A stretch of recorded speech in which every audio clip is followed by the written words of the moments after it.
মিয়া মহোদয়, ফরমার ত্রিপুরা সরকারের মন্ত্রী এবং যিনি স্বাগত ভাষণ আমাদের সামনে রেখেছেন, সেক্রেটারি মাইনরিটি ওয়েলফেয়ার ডিপার্টমেন্টের শ্রী নির্মল অধিকারী, স্পেশাল সেক্রেটারি।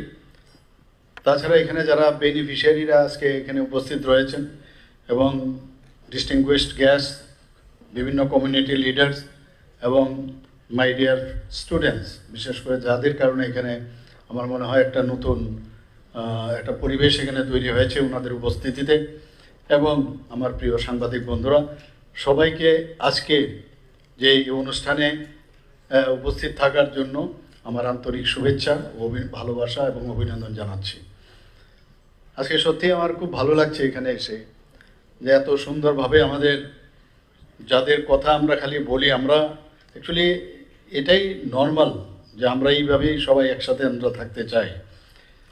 এখানে আজকে যেভাবে বিভিন্ন কমিউনিটির সম্প্রদায়ের যারা এখানে সবাই উপস্থিত রয়েছেন, এখানে মুসলমান ধর্মাবলম্বী থেকে শুরু করে আমাদের খ্রিস্টান কমিউনিটির থেকে হোক, বুদ্ধিস্ট কমিউনিটির থেকে হোক, এবং এখানে আমি জানি না জৈন আছে কি না, তো শিখ সম্প্রদায়ের থেকে এসছেন। আমার দেখে এত ভালো লাগছে যে ইউনিটি ইন ডাইভার্সিটি, এই যে বিষয়টা, এটা একটা সাংঘাতিক খুশি লাগছে। একসাথে সবাই বসেছেন। ভারতে এরকমভাবেই থাকা উচিত। আমরা সবাই একসাথে মিলে, এই ত্রিপুরা বলুন আর ভারতবর্ষ বলুন, সবাই একসাথে মিলে আমরা এই দেশকে এগিয়ে নিয়ে যাব। মাননীয় প্রধানমন্ত্রীজি বারবার বলছেন সবকা সাথ সবকা বিকাশ, বিশ্বাস আর তার প্রয়াস। দেখুন, ওনার সম্পর্কে বা আমাদের সম্পর্কে অনেক সময় অনেকের অন্যরকম ধারণা থাকে। আপনারা জানেন মাননীয় প্রধানমন্ত্রীজি বিদেশে বেশিরভাগ মুসলিম কান্ট্রিতে উনি যান, ওনাকে সর্বোচ্চ যে উপাধি সেই সব কান্ট্রির থেকে দেন, অথচ আমাদের দেশের মধ্যে দেখা যায় নানারকমভাবে আমাদের সম্পর্কে কথা বলে। আসলে চাই যে ভারতবর্ষে যারা আমাদের বিভিন্ন সম্প্রদায়ের যারা আছেন, আমরা সবাই ইউনাইটেড।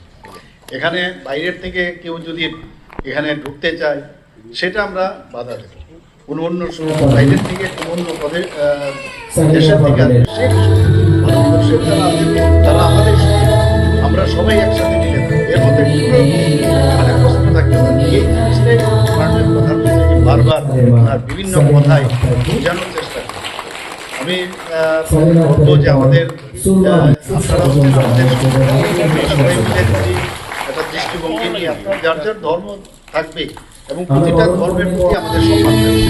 আপনি ভাবুন, আপনার ধর্মের যদি সুরক্ষা থাকে, আপনার ধর্মের প্রতি যদি আপনার বিশেষ কর্মগুলো থাকে, সেগুলো আমরা সুন্দরভাবে করে এবং তাদের অসুবিধা কী আছে, যার যার ধর্ম যার যার কাছে, এবং এইভাবে যদি আমরা আমার মনে হয় আমরা সবাই খুশিতে থাকবো, আনন্দে থাকবো। আজকের এই অনুষ্ঠান এবং আজকে আমরা এখানে ঋণ দিয়েছি, কিন্তু ঋণের সাথে সাথে যে আত্মবিশ্বাস বা আত্মনির্ভরতার যে সুযোগ এবং নতুন যে ভবিষ্যৎ করার একটা কিন্তু ইন্সপিরেশনের একটা পর্ব আছে। একজন পরিবারের যে কোনো একজন